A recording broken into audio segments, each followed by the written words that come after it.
welcome in all. Look, it's your main man and your favorite dating, life confidence coach, and image consultant for men, Van Johnson. Look, I'm on the drive from Phoenix, Arizona to the city of Los Angeles. So while I'm on that drive, I just thought I would jump on live and just have some real talk. So this will be the first episode of Talk with Van. So I'm just going to talk about some real things, whatever comes to mind. Now, if you're joining the live, feel free to jump in here, have a conversation with me. Doesn't matter if you agree or disagree with what I'm saying. If you want to come and, give me your reason, give me your facts, whatever the case, feel free to do that. If you're a guy looking for some dating advice, feel free to join the live, request to join, come in, ask a question, and I'll give you the sauce the best way that I can. If you're a lady and you have some kind of question or you agree or disagree with what I'm saying, whatever the case, doesn't matter. This is kind of free talk here. Like I said, I'm just on the drive, so I'm gonna talk the real and join the conversation. And if you're on the live, share this live and get people in the room. Feel free to share it, get some people in the room, and let's have some real talk. So the first thing that's coming to mind, because this is always a hot topic. This is always a hot topic when I talk about it. Why is it absolutely monumentally important that a man does not date a woman with a high body count, or especially attempt to marry a woman with a high body count? Why is this important? So I'm just going to give you some facts, some statistics, some real talk as to why, as a man, I absolutely believe you should never marry a woman with a high body count. So again, whether you agree, disagree, if you want to come on, talk about it, or if you have some other question, whatever the case, feel free again to join in, ask your questions,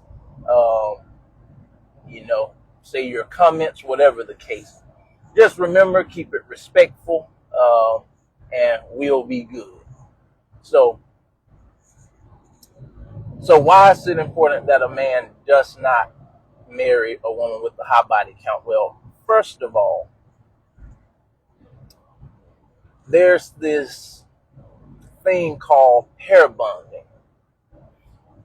And pair bonding is essentially, what it sounds like when you are having sexual interactions. So part of the reason for sex is to help you bond, is to help you build a deeper connection with your partner. So when it comes to pair bonding, according to the studies, women, once they reach between 5 and 6 sexual partners, their ability to pair bond decreases by, I believe, about 50%. That's a pretty big drop. 50% at 5 to 6 bodies. So imagine she keeps going. Essentially, that number, that percentage continues to climb as her body count continues to climb, as she continues to have more sexual partners. So once she's had all of these sexual partners, now it becomes extremely difficult for her to actually bond or pair bond with a man. So that means it becomes difficult for her to be happy in a long-term relationship. And when you look at the marriage statistics, you see that this is borne out in the divorce rates, because the higher the female sexual partners before marriage, the more likely that marriage is to end in divorce. And who files for the divorce in most cases? It's women. 80% of divorces are filed by women. And then let's just look at let's look at plain logic. Let's look at plain logic when it comes to women and high body counts. So I've already given you some of the stats, some of the statistics on it, but let's look at just the logical real world side. What do women often do? They often compare. So let's say a woman has dated, I don't know, 10, 15, 20, 30 different guys. She's had sex with 15, 20, 30 different guys. Well, what happens now? She has all of these different experiences from all of these different guys. So now, let's say one of them he was extremely well off financially. He was doing really well for himself. So he really could give her this whole experience in terms of travel and buying her gifts and things of that nature. So she's used to that. And then it was another guy, let's say that guy's, I don't know, me, that put it down like no man's business. Like he took that thing up. And now she has that to compare with. And then there was another man that took care of her really well on a mental and emotional level, more than any other guy ever did. And then there was a guy that he just had a physique out of this world. And then there was another guy that could cook.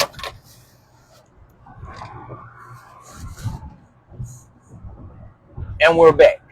And then there was another guy that could cook like no man's business. So now she has all of these many, many different experiences. And then she finally gets to you. Ask yourself, how are you going to compare with all of these different guys? So now, in her mind, now she has to try and Frankenstein together a man that fits all of these categories. But it's not possible, because not one single man can fit every single category, no matter how great this guy is. So now she's in a situation where, one, ability to pair bond is severely damaged. She's used to novelty, and now she has all of these comparisons that she's going to continually make. So how does she have a successful relationship now? It's near impossible. She doesn't. And this is why, according to the statistics, essentially the higher the body count, the more likely it is that that relationship is going to end in divorce. And generally it's going to be the woman that files for divorce, simply because she cannot find happiness in that relationship, considering everything that she's been through. Makes sense? So it's pretty clear, I think, at this point, why a man should not take a woman like that seriously. Because what you're doing is you're putting yourself at an extreme disadvantage. You're giving yourself an extremely high likelihood of your marriage ending in divorce. It's ultimately what you're doing. And that's just not wise. So let's not do that if we're men. Unless you want to put yourself at a severe disadvantage, I guess that's your to do. But I certainly would recommend against doing such. But hey, if there anybody on live have any questions, thoughts, comments, again, feel free to join, chime in, ask questions. If you got any dating related questions, fellas, feel free to request to join the live, and we'll chat about it. I'll give you the sauce to the best of my ability. And again, ladies, if you have some questions, you can chime in as well. But I will say for you guys, and this is the problem with not really being skillful in any way. You don't have a great physique, you're out of shape, you're unhealthy, don't look that great, finances toe up, don't really have charisma, not funny, all of these different things. This is the problem when you don't really have anything really going on for yourself, is you don't really have that much bargaining power when it comes to this kind of thing. So this is why, as men, you need to be on your game.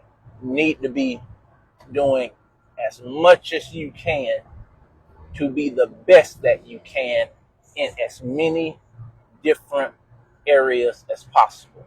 So what I always say is become a top 20% man. So be the top 20% in as many different areas of your life as possible. So be the top 20% in terms of your looks. However you're going to do that. Of course, you can't just change your looks, but you can certainly fix up the hair. You can clean things up. Make sure you don't have a whole lot of acne and different stuff like that. Go to the gym. Make sure you're in good shape. Make sure you actually look good. Actually look the part. You can definitely do that. There's a lot of things that make over $100,000 a year. That puts you pretty much in the top 20% of all men in the world. So those are some metrics that you can actually use to determine, or basically get yourself in that top 20% in as many different categories as possible. Example, if you're 6'1", basically above 6 foot, you're pretty much in the top 20% of all men in the world. Not that you can, again, necessarily change that, but change as many things as you can in the categories where you can, to provide yourself the best opportunity to essentially have a high sexual marketplace value. And then that actually gives you the ability to, if you will, bargain and not have to settle for lower value, lower quality women.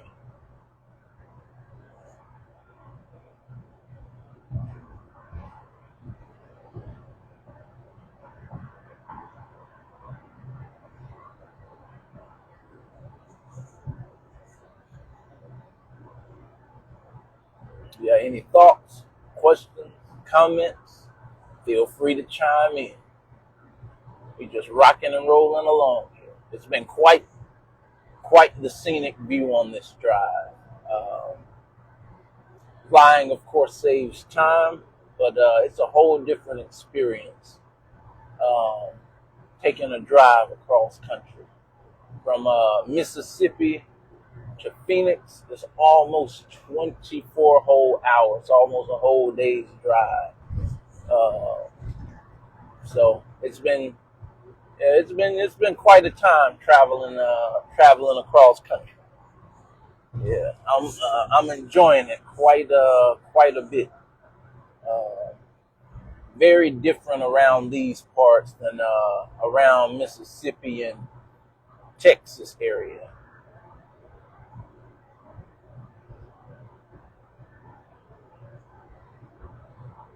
whole lot of mountains in this California area, which I wasn't really aware of. So I'm learning something as well. It's my first time in California, headed to the city of Los Angeles. I would talk about why it's called that, but that's a whole other thing.